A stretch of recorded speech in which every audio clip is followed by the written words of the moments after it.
Les amis, avant de lancer cette petite vidéo, je voudrais juste un petit peu resituer le contexte. Nous allons chez Xenom, la vidéo s'est passée il y a maintenant plusieurs mois, pour ne pas dire plusieurs années, puisque c'était pendant la période encore où il y avait les épidémies de Covid. Donc c'est pour ça que vous allez voir dans d'autres vidéos qui ont été tournées à la même période, vous allez nous voir avec des masques. Alors dans la chronologie des faits, nous avons d'abord été chez Michel, le blender, que je vous ai longtemps parlé en vidéo. Mais ces vidéos-là vont sortir tout simplement après l'épisode chez Xenom pour la simple et bonne raison qu'aujourd'hui, les vidéos tournées chez Michel sont assez éclatées parce que c'est quelqu'un qui part dans tous les sens, qui a énormément de connaissances. Et c'est très dur de devoir faire une seule vidéo avec plein d'informations éclatées comme ça. Donc, il y aura certainement 2 à 3 épisodes qui vont arriver chez Michel avec un petit peu de voix off pour essayer de trouver des thématiques dans tout ce méli-mélo de connaissances. Et bien évidemment, au terme de ces 2, 3, 4 épisodes, je ne sais pas encore, je n'ai pas totalement fini, je vous ferai un live où vous me donnerez des thèmes sur les huiles, les additifs, sur toute la pétrologie. Et j'irai une nouvelle fois chez Michel en Belgique pour pouvoir vraiment préciser, creuser un petit peu tous ces thèmes-là et pouvoir vous faire des vidéos thématiques, mais vraiment avec quelqu'un qui connaît très bien son métier. Donc là, on retourne dans la vidéo qui s'est faite du coup à la fin de tout ça, la visite des entrepôts de chez Xenom. Et pour ceux qui suivent un petit peu la chaîne YouTube, qui ont vu que maintenant nous sommes passés revendeurs Syntix, la marque Syntix, et bien dans cette vidéo-là, on va découvrir la marque Syntix qu'on avait auparavant jamais entendu parler, jamais connue. Et c'est dans cette vidéo-là que vous allez voir les bidons Syntix dans les entrepôts Xenom et on va faire cette fameuse découverte. Et par la suite, à l'avenir, nous avons creusé un petit peu le sujet et nous nous retrouvons plusieurs années plus tard. Alors, plusieurs années plus tard, ça fait genre super longtemps après, mais je dirais entre 1 et 2 ans plus tard, et tout simplement à pouvoir enfin distribuer cette marque Syntix en France.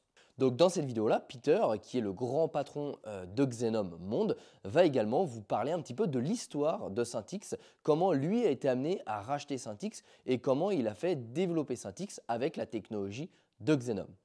Je souhaite également remettre dans le contexte, Johan se présente en tant que Xenom France parce que Johan, avec Julien en coopération, donc c'était son associé, avait monté Xenom France. Johan s'est retiré pour des raisons qui leur sont totalement propres, mais je souhaitais vous informer quand même que Johan ne fait plus partie de Xenom France au moment où sort cette vidéo-là. Mais voilà, je préfère tout remettre dans le contexte parce que la vidéo est vieille, il y a plein de choses qui ont changé. Mais je voulais vraiment vous garder une chronologie avec le blender.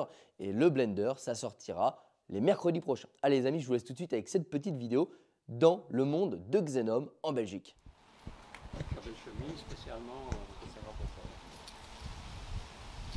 Alors salut à tous les amis, j'espère que vous allez bien. Alors aujourd'hui on se retrouve directement chez Xenom en Belgique avec Peter et Johan. Je vous laisse vous présenter un petit peu.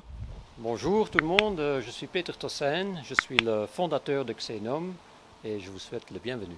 Merci à toi. Et Johan que vous connaissez déjà, que vous avez déjà vu chez moi et dans le garage.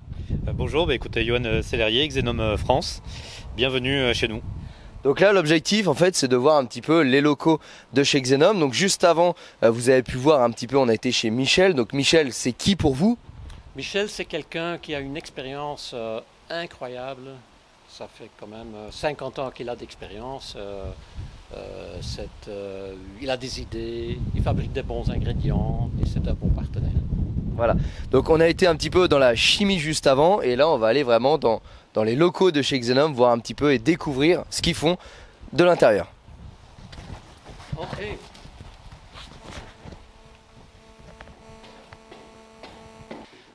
Ça c'est tous les additifs que tu utilises dans ta Taycan? Me dis pas oui, je ne vais pas te croire. Non, il y a des produits des concurrents. Ça, forcément, je ne les utilise pas. Bien vu. Salle de réunion avec la poudre magique. La poudre de perlimpinpin, c'est ça? La poudre de perlimpinpin. Donc là, je suppose, c'est quoi qu'on voit là?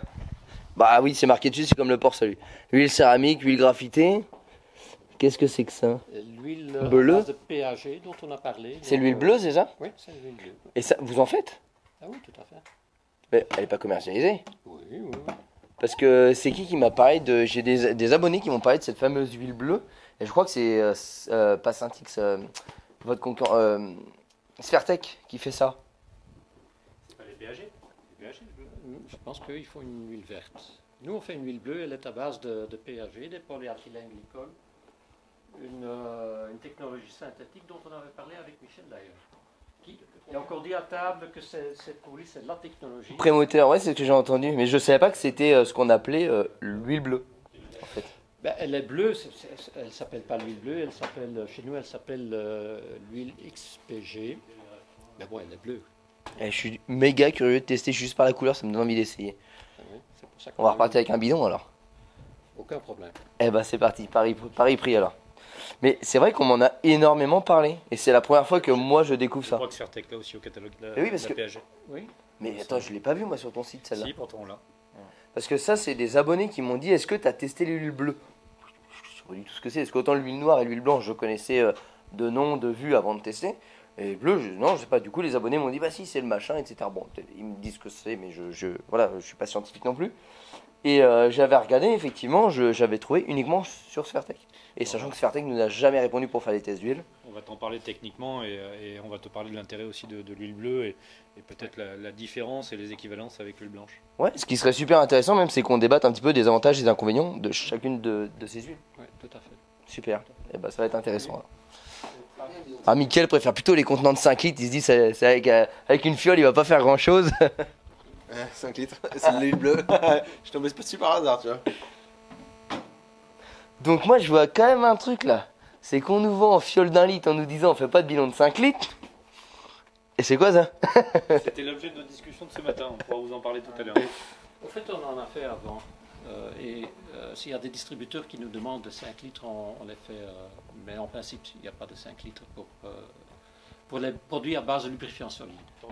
Ça, c'est toujours des questions intéressantes, hein, avec des points de vue différents. C'est ça, moi j'aime bien comprendre les tenants aboutissants du truc, pourquoi il y a des choses qui n'ont pas été faites. Des fois, on veut un truc et en fait on se rend compte qu'en changeant, c'est normal que vous l'ayez fait. Ou c'est techniquement pas possible, ou que. Et là, il y a des Département logistique.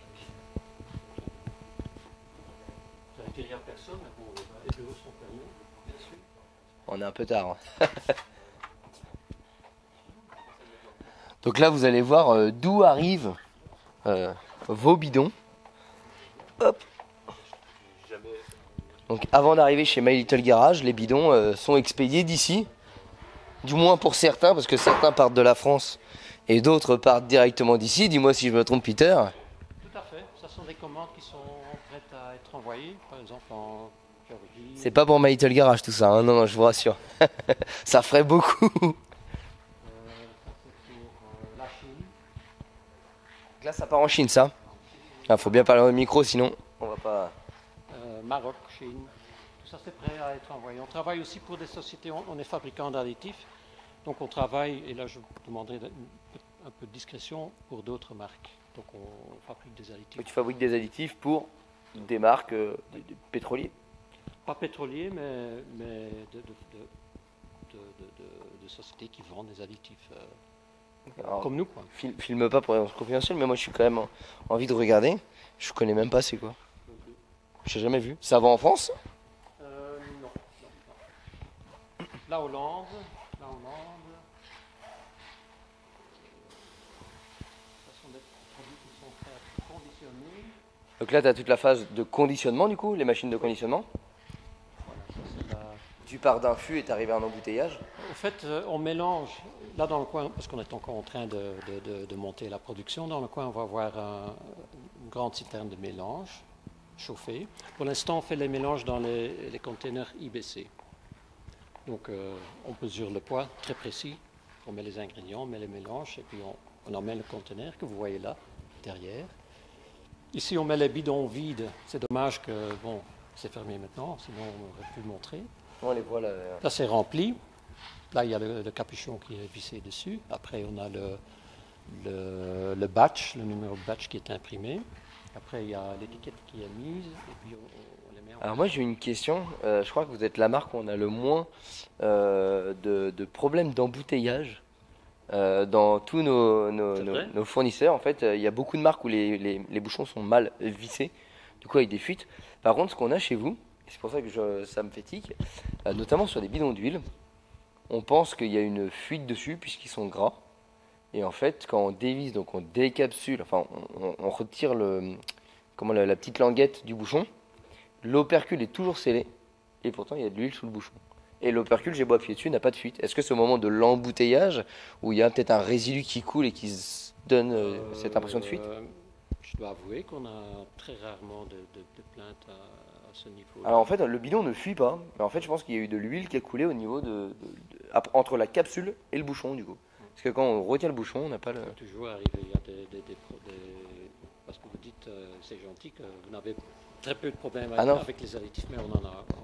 Même les huiles, hein, c'est un rare cas, c'est le seul très truc. rarement, on essaye d'éviter au maximum. Autant on a quand même beaucoup de fournisseurs où les bouchons sont très régulièrement. Il y a même des fournisseurs où on contrôle 100% des bouchons qui sont mal vissés. Autant chez vous, c'est vrai qu'on n'est pas embêté, mais c'est vrai que sur les bidons d'huile, ça laisse penser à une fuite parce qu'il y a une petite trace sur le carton. On se dit mince, il fuit. C'est bizarre. Non, rien. En fait, c'est vraiment entre l'opercule et le bouchon, comme si qu'il y avait. Alors je sais pas comment fonctionne la machine, mais comme si qu'il y avait un résidu d'huile qui avait coulé avant de mettre le bouchon. Oui, parce que normalement, il y a. Vous voyez ici, il y a une gouttière. Donc il y a les aiguilles qui rentrent dans la bouteille. Donc il y a les cylindres qui pompent le produit. Après, il y a cette gouttière qui part là. Ouais. Immédiatement après, vient là pour récupérer les gouttes éventuelles. Ouais, qui pourrait couler. Donc normalement, ça arrive toujours de temps en temps. Peut-être quand il y a un retour de maintenance ou quand un entretien, peut-être. Je sais pas, honnêtement. Après, c'est pas grave, hein, c'est juste que voilà, je vois la machine, du coup, je pose la question. Quoi. Oui. Ben, c'est une toute nouvelle machine, donc c'est pour ça qu'on a très peu de problèmes. Mais de temps en temps, c'est chez tout le monde, ça peut arriver. C'est ça, tout à fait. C'est inévitable à 100%. Exactement, mais voilà. L'idée me venait parce qu'on était devant la machine et que je posais la question à tout à l'heure. Voilà, sinon, là, on a une armoire comme chez les pharmaciens avec toutes les étiquettes dedans. Donc, on tape le code et puis il y a l'étiquette qui arrive. Et voilà, on a encore une petite machine manuelle pour faire les étiquettes et le conditionnement que vous voyez là. On peut éventuellement passer par là. Alors, hop, on te suit.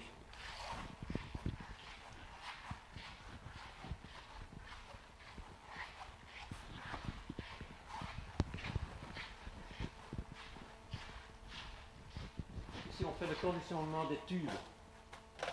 Des tubes? Oui, des tubes pour les additifs. Ah ok, j'y étais pas. Oui, pour tout ce qui est pas en bouteille du coup. Oui, voilà. Et ça, c'est une petite machine manuelle pour faire des petites séries ou des... Et donc là, tu vas dans tout ce qui est flacon métallique. Voilà. Ça peut remplir tous les flacons. Ça. Et ça, c'est une étiquetteuse manuelle. D'accord. Pour les petites séries. Et là, du coup, on était sur les étiquettes d'additifs graffités, si je dis pas de bêtises. XG100K. Tout à fait. Ah. On le vend pas encore, mais comme quoi, j'ai commencé à le tester. Très bien. Voici encore quelque chose d'intéressant à voir. Là, c'est le stock de produits finis. Là, il y a les matières premières, les emballages vides, les cartons, les bouchons. Alors, comme ça vous permet un petit peu de voir ce qui se passe avant de recevoir le produit à la maison. Et avant même qu'il arrive chez Metal Garage, donc chez nous, vous avez la version du labo avec Michel. Et après, vous avez toute la partie ici, peaufinage, mélange et embouteillage, avant que ça arrive chez nous, du coup. Et donc, avant encore chez vous. Ok. Après les emballages, du coup, vide, ça peut être sympa pour toi. Ah oui. Notamment le vérifier, qui est le tube, qui est juste derrière.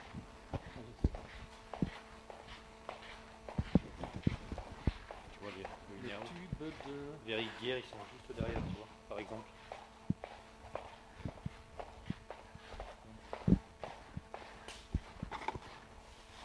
Ah oui, d'accord. Donc là, en fait, tu viens le remplir et après, tu le scelles. Oui, voilà. Tu le soudres Sur la machine que je viens de montrer. Ah oui, et d'accord. Donc c'est rempli.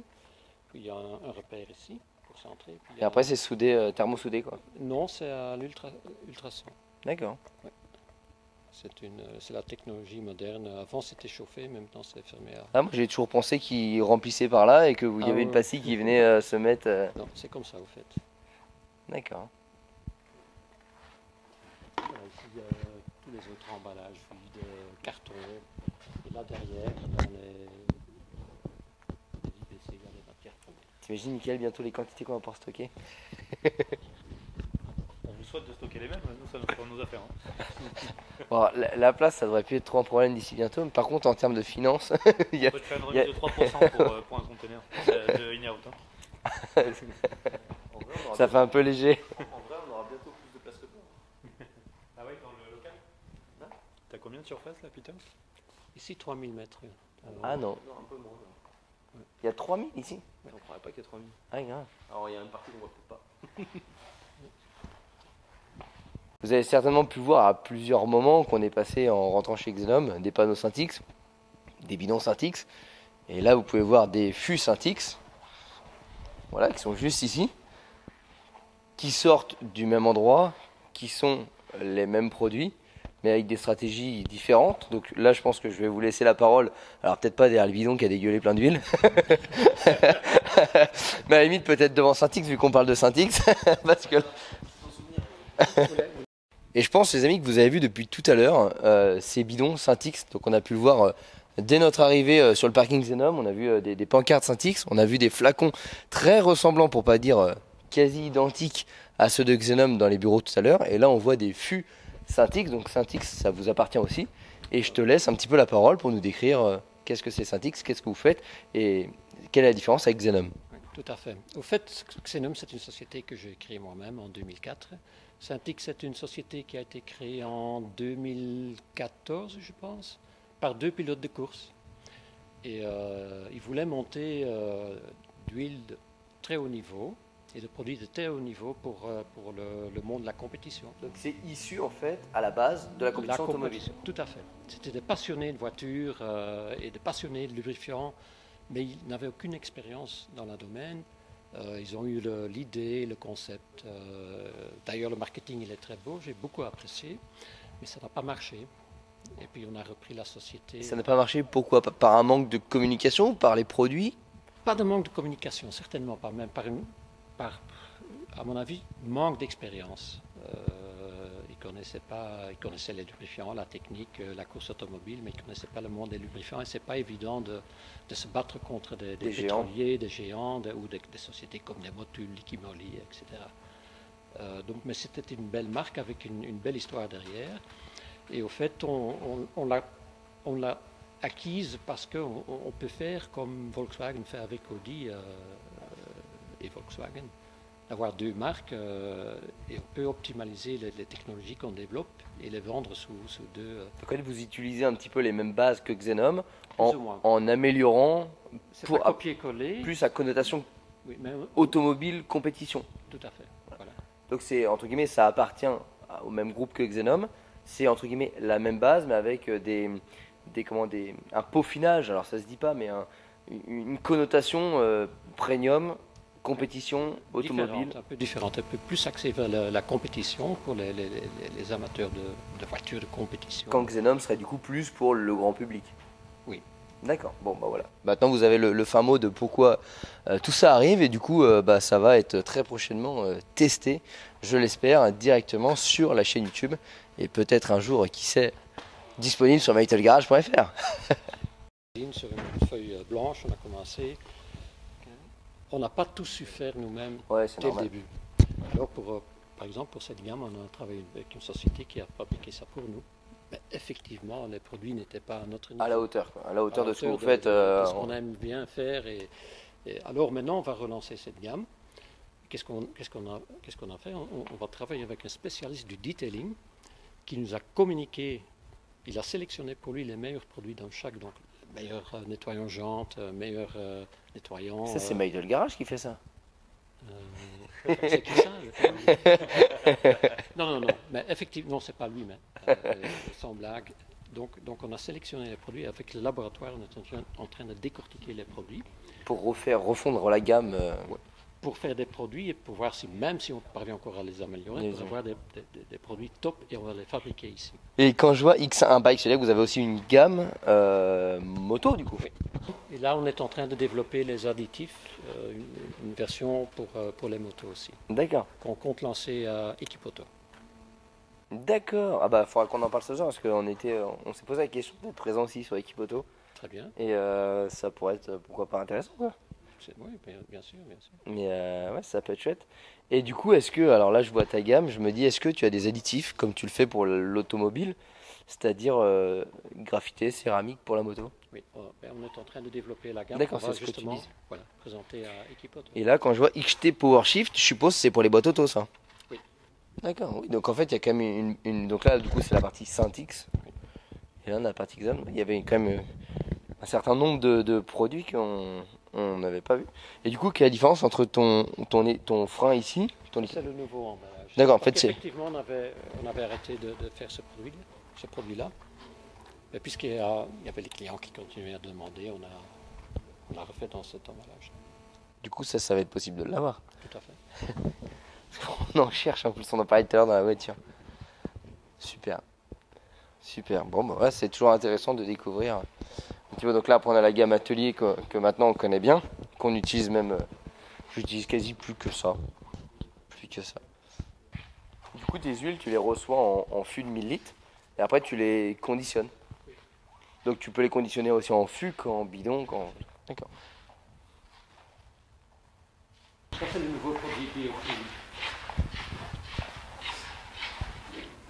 Le super BioClean. Ah, d'accord, celui que j'ai pas encore testé, du coup. C'est la même histoire comme on parlait des produits de car care. On faisait fabriquer avant le produit que vous avez essayé. On n'était pas satisfait. On a développé nous-mêmes un produit qui est largement supérieur. On va D'accord. faire la même chose avec les produits Et vous faites pas un nettoyant fontaine?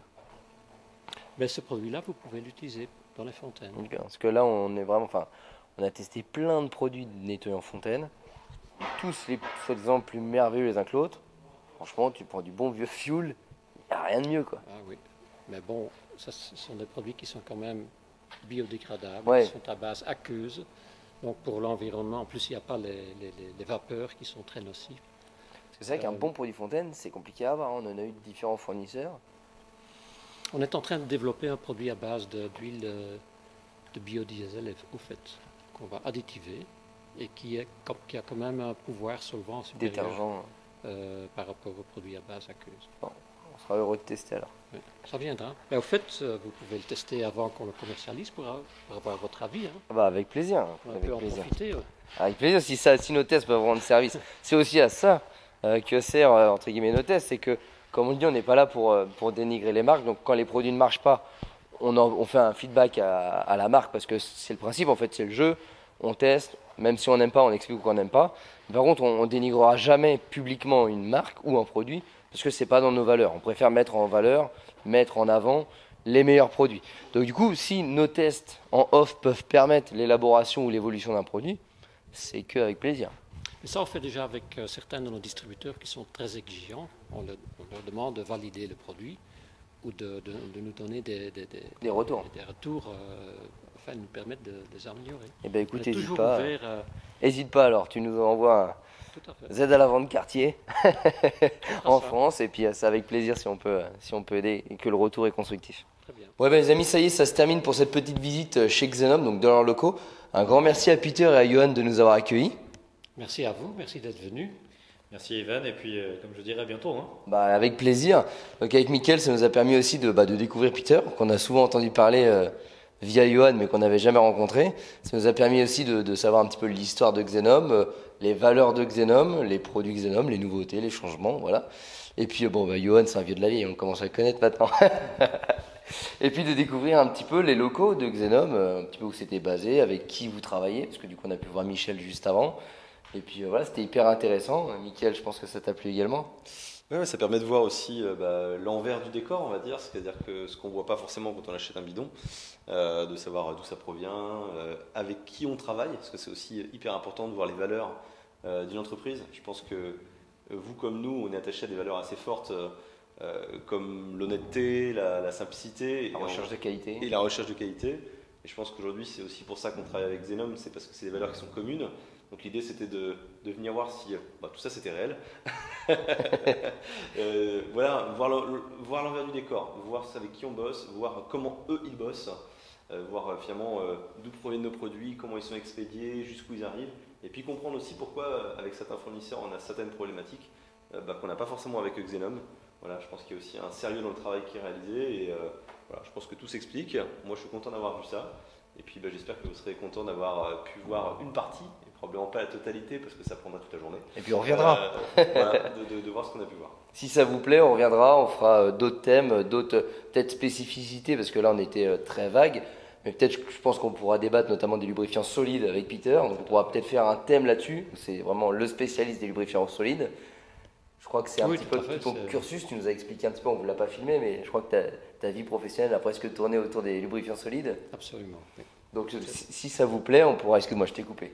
Non, pas du tout, mais ce n'est pas très connu par le grand public. Donc c'est un domaine très intéressant.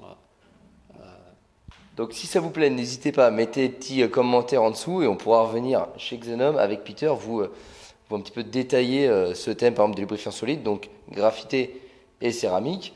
Je crois qu'il nous développe bientôt de nouvelles formules, donc ça pourrait être aussi intéressant de faire des choses là-dessus.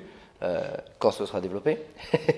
Et puis voilà, de nombreux tests vont bientôt arriver. Merci à vous de nous avoir accueillis. Et puis je pense que l'histoire débute et l'histoire va être belle. Merci beaucoup. Allez, Merci à toi. les amis, nous on y va. Ciao.